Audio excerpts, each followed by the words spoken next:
Queridas hermanas y hermanos, al comenzar el año uno tiene que pensar cómo puedo mejorar, qué cosas puedo cambiar, qué he dejado inconcluso.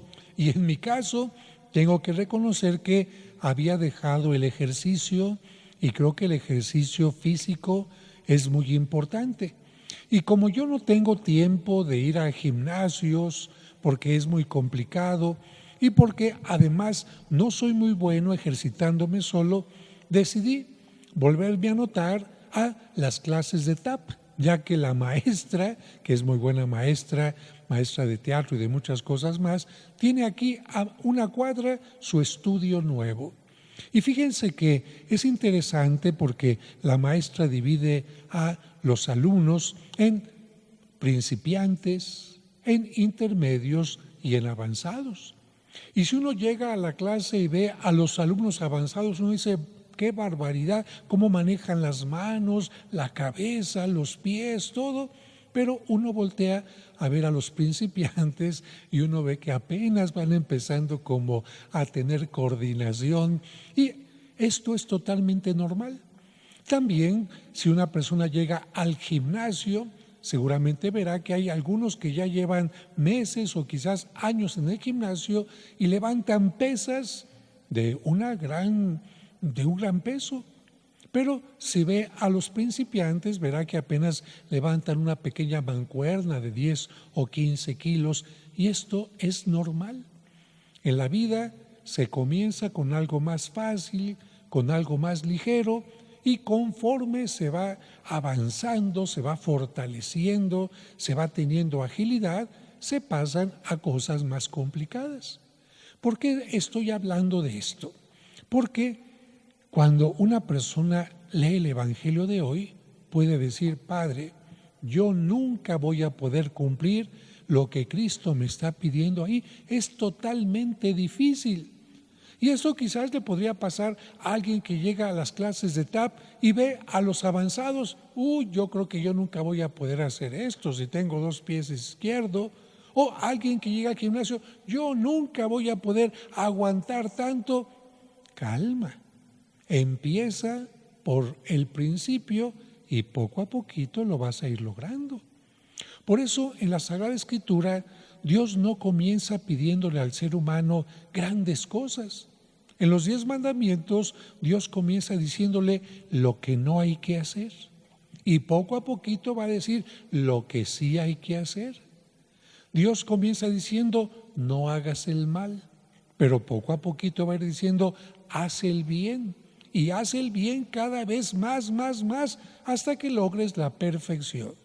Así que si alguien se siente deprimido, es que no voy a poder, con calma.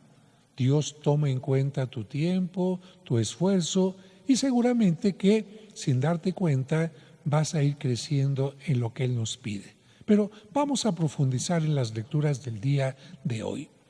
En primer lugar, para ubicar la primera lectura de hoy, hay que recordar que después de que el pueblo de Israel cruzó el desierto durante 40 años, dirigido por Moisés, llegó finalmente al río Jordán, entrada de la tierra prometida. Ahí, Moisés, antes de morir, le pidió a Josué que se convirtiera en el nuevo líder del pueblo, en su sucesor. Así con Josué empieza una etapa en la historia y en la Biblia que se llama la etapa de los jueces, ya que así se llamó a los diversos líderes, hombres y mujeres que tuvo el pueblo mientras iba conquistando la tierra prometida. A esta etapa de los jueces le siguió la etapa de los reyes, que continuó hasta la llegada de Cristo. Los reyes debían de ser elegidos por Dios y consagrados por un profeta. Y recordemos que el profeta Samuel ungió, consagró al primer rey que se llamó como Saúl.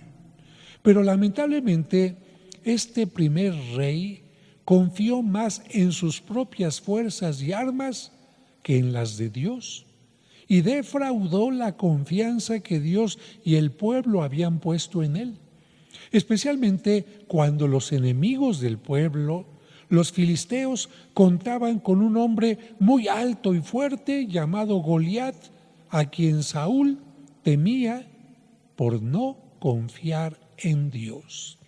Esto hizo que Dios, al ver la mala respuesta de Saúl, la falta de confianza de este rey en Dios, lo desconociera y Dios eligiera a un joven pastorcito de Belén para que fuera el nuevo rey.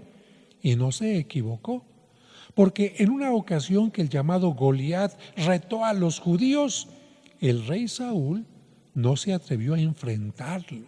Y en cambio, David, aunque era muy pequeñito, pero era muy hábil para lanzar piedras con su sencilla honda, porque así estaba acostumbrado a defender a sus ovejas como pastor, se atrevió a enfrentar al enemigo sin más armas que su honda, piedras y sobre todo una gran fe en Dios.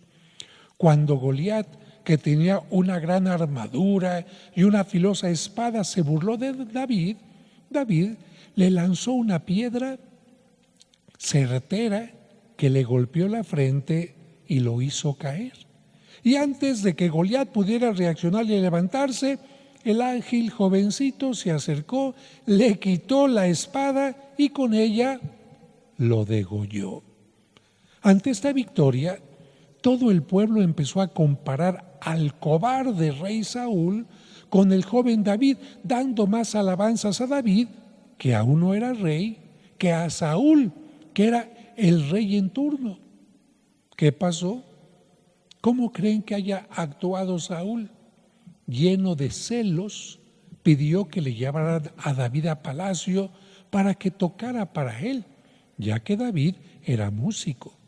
Y David respetaba y trataba de servir de la mejor manera a su rey porque sabía que había sido consagrado por Dios. Sin embargo, lleno de celos, Saúl intentó matar en varias ocasiones a David, quien finalmente tuvo que huir al desierto. Es precisamente en esas circunstancias que la lectura que hemos escuchado hoy nos recuerda que el rey había salido a buscarlo. ¿Con cuántos soldados? Con 3,000 soldados para aniquilarlo.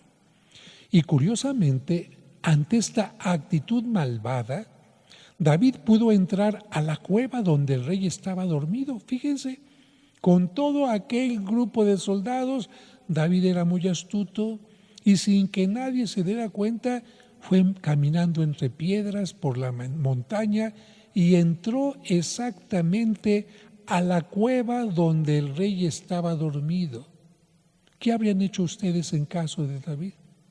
Bueno, David, en lugar de asesinarlo ahí mismo con la propia lanza del rey, sigilosamente, para que no despertara, tomó la lanza del rey, con la que pudo haberlo matado sin problema, y se fue. Con esto David mostraba su respeto a Dios y su fidelidad al rey, contrastando con el odio y celos que Saúl tenía contra él. Fíjense, lamentablemente Saúl lo perdonó por un tiempo, pero siguió buscando la forma de deshacerse de él, incluyendo una sesión espiritista. Pero por haber invocado a los muertos, Dios hizo que muriera aquel primer rey, aquel rey cobarde, en una forma terrible. Y como consecuencia, David ocupó su trono. Fíjense, después de que David salió de aquella cueva, le gritó desde abajo: ¡Hey, rey, mira! Yo te pude haber matado, pero te respeto porque eres consagrado por Dios. Y Saúl lo perdonó un tiempo, pero siguió buscando la manera de matarlo, por lo que Dios permitió que Saúl muriera en una forma terrible, porque incluso tuvo una sesión espiritista, que por cierto, este libro nos enseña que invocar a los muertos, tener este tipo de sesiones, puede hacer que terminemos como Saúl. Esto nos enseña, esta historia, que no es una corona, un título o una silla o trono de gobierno lo que hace grande a una persona, sino más bien es la persona la que da fuerza o sentido a una corona, título o trono. Saúl odiaba a David aunque él era su amigo, a diferencia de David, que amaba a Saúl aunque éste se portara como su enemigo. De tal manera que nos debe de quedar muy claro que la grandeza del hombre está en poseer amor y no odio. Precisamente por eso el Evangelio de hoy nos presenta la continuación de las bienaventuranzas o sermón de la montaña que empezamos a escuchar la semana pasada, en el que Cristo nos invita a erradicar el odio del corazón y permitir que el amor habite entre nosotros. Porque como dice San Juan, si Dios es amor, amar es tener a Dios en el corazón. Y esto lo entendemos porque incluso los psicólogos enseñan que el odio, el resentimiento, los deseos de venganza dañan más a quien los tiene que a las personas a las que deseamos hacer daño.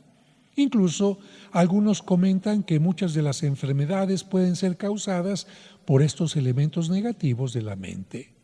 Y Cristo añade en el sermón diciendo que una actitud de amor y perdón no solo hacen el bien a la persona y evitan males mayores, sino que también quien actúa así recibirá un premio de parte de Dios. Y que quede claro, no se trata de permitir que los enemigos nos sigan haciendo daño, no. Se trata de ser misericordiosos, de actuar con misericordia. Si ellos deciden y eligen ser malos, nosotros no. Y esto no impide que, si es necesario, les pongamos límites necesarios para que no nos sigan dañando. Es cierto que no es fácil amar a los enemigos.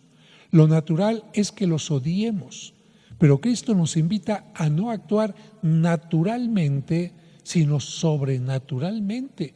Y nos pide esto como un proceso, no de la noche a la mañana, como lo dije al principio, sino poco a poco, con una labor de convencimiento. Como diría San Pablo, iniciamos siendo como simples humanos y poco a poco, dejando que el Espíritu Santo nos vaya vivificando, llenando de vida espiritual, lleguemos a pasar de mujeres y hombres terrenos a mujeres y hombres celestiales. De tal manera que, como lo dije al principio y lo vuelvo a repetir, no nos desesperemos y avancemos poco a poco, recordando que Dios nos tiene paciencia y que si nosotros nos proponemos ir avanzando en la vida espiritual, lo lograremos. Quizás inicialmente no podamos ni siquiera ver a nuestros enemigos y mucho menos darles la mano, pero sí podemos comenzar por lo menos orando por ellos. Y esa oración puede que no solo nos cambie a nosotros y nuestra actitud hacia ellos, sino también que nuestra oración pueda cambiarlos a ellos.